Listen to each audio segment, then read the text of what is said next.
કોઈપણ ઉંમરની વ્યક્તિને આજકાલ હાથ પગમાં ખાલી ચડી જાય છે, થોડું પણ ચાલે તો એનો શ્વાસ ચડી જાય છે અને થાક અને નબળાઈ સતત રહે છે, જેનું કારણ છે બરાબર ફૂડ લેવામાં નથી આવતું અને જે ખાય છે તેમાંથી લોહી નથી બનતું. તો આજ ડિમ્પલ્સ ડિસીઝમાં એવી રોટલીની રેસીપી શેર કરીશું કે જે તમે પેટ ભરીને ખાશો તો પણ સ્વસ્થ રહેશો. હાથ પગમાં ખાલી ચડી જવી, થાક નબળાઈ તો દૂર રહેશે જ, પણ ડાયાબિટીસ કંટ્રોલ કરશે અને સાથે સાથે તમે પેટ ભરીને ખાશો તો પણ તમારા વજનને પણ કંટ્રોલમાં રાખશે અને પૂરા શરીરને લોખંડ જેવું મજબૂત બનાવશે. તો ચલો આવી હેલ્ધી રોટલી બનાવવાની રેસીપી શરૂ કરીએ. આ લોટ 9 ધાનથી તૈયાર થયેલો છે અને 9 ધાનથી તૈયાર થયેલ આ લોટને મલ્ટીગ્રેન લોટ તરીકે પણ ઓળખવામાં આવે છે. તો સૌથી પહેલાં આપણે આ લોટનું ટેક્સચર એકદમ કરકરું હોય તેવું દળાવવાનું.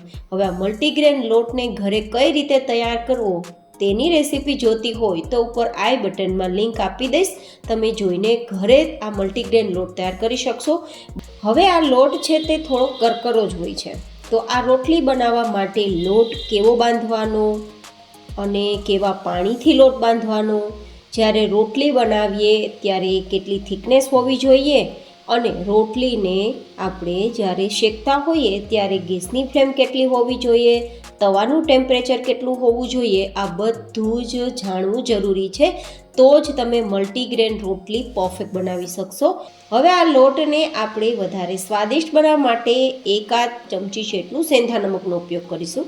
જોકે આપણે બાજરાનો રોટલો બનાવીએ ને ત્યારે કેમ નમકનો ઉપયોગ કરીએ, બસ તે જ રીતે થોડું નમક યુઝ કરશો ને તો વધારે સ્વાદિષ્ટ રોટલી તૈયાર થશે.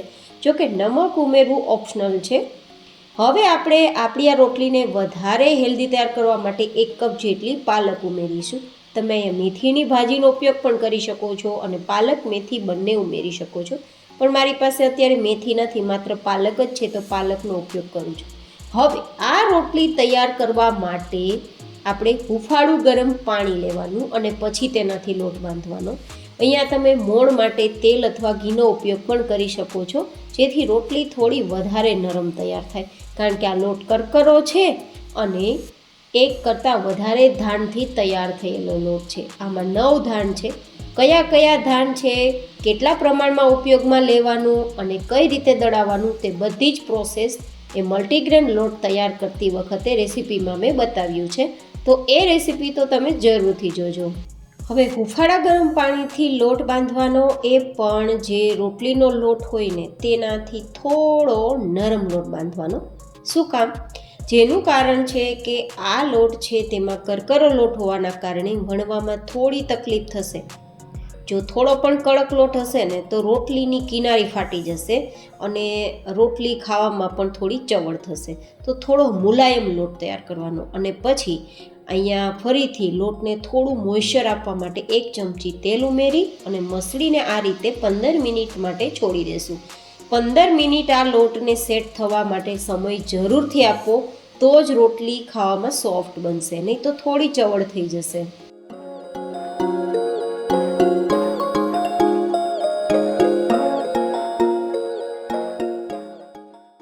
15 મિનિટ પછી આપણો લોટ પહેલાં કરતાં વધારે નરમ થઈ ગયો છે.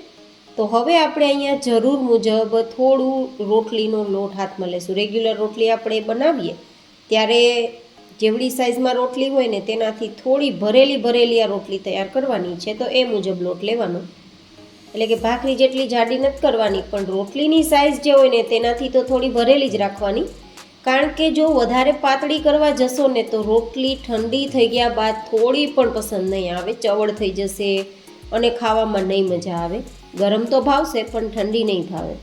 તો થોડી રોટલી સોફ્ટ રહે અને થોડી ચવડ ના થાય તેવી રોટલી તૈયાર કરવા માટે આપણે થોડી ભરેલી રાખવાની અને આ રીતે વણવામાં જરૂર મુજબ થોડો મલ્ટીગ્રેન લોટનો ઉપયોગ કરવાનો, ઘઉંના લોટનો ઉપયોગ કરવાની જરૂર નથી અને પણ એકદમ ઓછો જરૂર મુજબ જ ઉપયોગમાં લેવાનો. જો વધારે રોટલી બનાવતી વખતે કોરો લોટ ડસ્ટિંગ માટે ઉપયોગમાં લીધો ને તો પણ રોટલી ચવડ થઈ જશે. જો આટલી થિકનેસવાળી રોટલી તૈયાર કરી છે, આ રોટલી તૈયાર કરવામાં થોડી મહેનત અને થોડી ટિપ્સને ધ્યાનમાં રાખવાની, પણ રોટલી ખાધા પછી તમને પેટ ભરેલું પણ નહીં લાગે, પેટ તમારું ફૂલશે પણ નહીં અને અપચા જેવું પણ નહીં થાય. પેટ એકદમ તમારું હલકું ફૂલકું લાગશે અને તમે સ્ફૂર્તિમાં જ રહેશો, એ મારી ગેરંટી. હવે આપણે શેકવા માટે તવાને મીડિયમ ગરમ કરવાનો અને ગેસની ફ્લેમ હાઈ રાખવાની. એનું શું કારણ એ પણ બતાવું. જો તમે ગેસની ફ્લેમ લો રાખશો તો રોટલી છે તે કડક થઈ જશે, અને જો તવો તમારો થોડો પણ ઠંડો હશે તો પણ રોટલી ચવડ થઈ જશે. તવો હાઈ ગરમ હશે તો આ લોટ સોફ્ટ હોવાના કારણે આપણા તવા પર ચીપકી જશે. તો તવાનું ટેમ્પરેચર મીડિયમ રાખવાનું, ગેસની ફ્લેમ હાઈ રાખવાની અને પછી બંને સાઈડ આપણે ગોલ્ડન કલર પર આવે ત્યાં સુધી શેકી લેવાનું. જો માટીના તવામાં રોટલી શેકી શકો ને તો વેલ એન્ડ ગુડ. મેં તો અત્યારે અહીંયા તમને બતાવવા માટે લોખંડનો તવો લીધો છે, પણ બને તો માટીના તવાનો જ ઉપયોગ કરવો, વધારે હેલ્ધી રોટલી તૈયાર થશે. અને ક્યારેય ગેસની ફ્લેમ પર સીધી રોટલીને ના શેકવી, આ રીતે તવા પર અથવા માટીના તવા પર જ શેકવી, વધારે રોટલી સ્વાદિષ્ટ લાગશે. સીધી ફ્લેમ પર એટલી સ્વાદિષ્ટ નહીં લાગે, એકવાર એક્સપિરિયન્સ કરી લેજો. અને આછું કોઈ કપડું હોય તેનાથી દબાવીને આ રીતે બંને સાઈડ ગોલ્ડન કલર પર થાય ત્યાં સુધી શેકવાની. અને પછી નીચે ઉતાર્યા બાદ તમારે ઘી લગાડવું હોય કે માખણ લગાવવું હોય, તમે લગાવીને ખાઈ શકો છો. જો તમે દરરોજ આ રોટલી ખાશો ને તો તમે ન ગણી શકો તેટલા ફાયદા થશે. જેમ કે વજનને, ડાયાબિટીસને તો કંટ્રોલમાં રાખશે જ, પણ તમારા પૂરા શરીરને લોખંડ જેવું મજબૂત બનાવશે. ફરી મળીશું એક નવી જ એન્ડ ઇન્ટરેસ્ટિંગ રેસિપી સાથે. ત્યાં સુધી stay healthy and stay happy.